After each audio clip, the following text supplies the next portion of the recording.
Chapter 7, The Bus Cruncher Rapids. The Trapper River goes from Pine House Lake up north. It feeds into another lake and then into the Churchill River. We'd been on the Trapper River before, a few years ago. We canoed the easy part. The water was fast but smooth. With the current behind us, it was easy, but we did a portage around the Bus Cruncher Rapids. The name is enough to tell why. Dad said that the water was so fast and wild it would crunch a bus. So we did a portage with our canoe. A portage is when you carry the canoe over the land. It's a lot of hard work, but sometimes you have to do it. When the river is too shallow or too rocky or too fast, well, there's no choice. I remember that portage. Timmy, of course, wanted to shoot the rapids. He said this thing about white water. My dad just told us we'd get killed. So Dad carried the canoe to smooth water. I helped him. Timmy whined.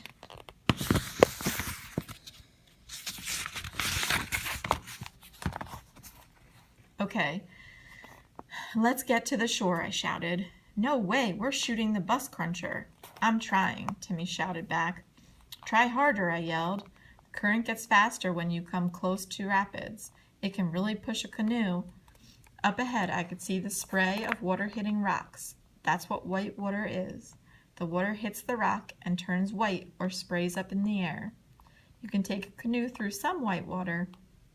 My dad had done some of it, but never with us. He said we were too young. He said our canoe might break in half. I looked up at the white water ahead. No, we weren't going to tackle that. Aim for the shore, I yelled. You steer the back, Timmy yelled. He was right. In fast water, you steer from the back, not the front.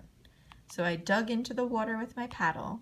Our back end swung to the right, but it swung too far. We hit a swirl in the water, and then we were going sideways. Switch your paddle, I screamed. Paddle right. Timmy did. We both paddled like crazy. In a minute, we had the canoe under control, but that minute cost us. We were at the start of the rapids. It's too late. We can't get to shore, Timmy yelled. That was the truth. We were in the middle of the river with rock ledges on both sides. Up ahead, the water swirled over rocks. Spray and foam shot up when the water hit a rock, and we were moving fast. Okay, we can do this, I shouted to Timmy. I wasn't sure he could hear me. The river sounded like thunder as it hit the rocks. You tell me what's coming, I'll steer. That's how to handle fast water. But what else? I tried to remember what to do. Look at the blue water, not the rocks. Some old guy told me that. A canoe will go where your eyes go. If you look at the rocks, you'll hit the rocks. If you look at the way through, you'll make it. Just tell me where the blue water is, I shouted. That's all I need to know.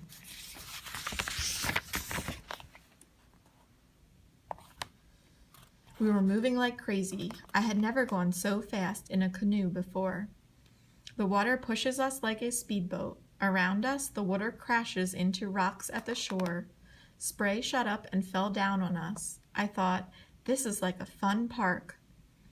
But this was not a fun park ride. This was real. Boats crash in white water. People get thrown by white water. People die in white water.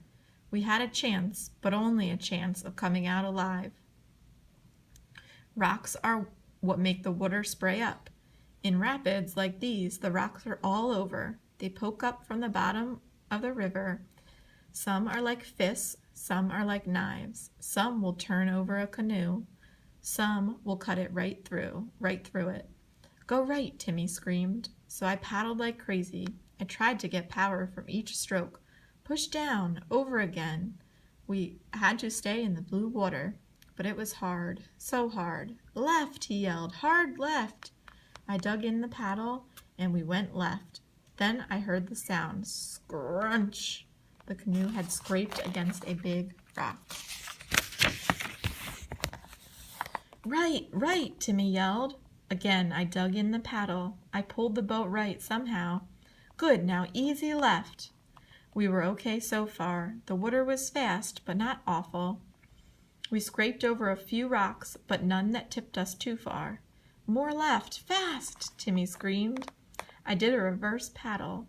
That really turns the boat, but I didn't want us to get sideways again. Almost there. Almost, but not quite. We got too close to a big rock. It scraped right along the side of the canoe, but we didn't turn over. We were doing okay. Up ahead, I could see the end of the rapids. The blue water could get us there. We just had to stay on course. That's when Timmy stopped paddling. He turned towards me. We made it, he cried. Keep paddling, I shouted, but it was too late. The front of the canoe turned right. I tried to fix that from the back, but I couldn't. Up ahead, I saw a large rock, the last of the big ones. If I could just move the canoe in time, we'd be okay. I saw the rock. I saw the blue water, but I kept looking at the rock. If I could just... Bam!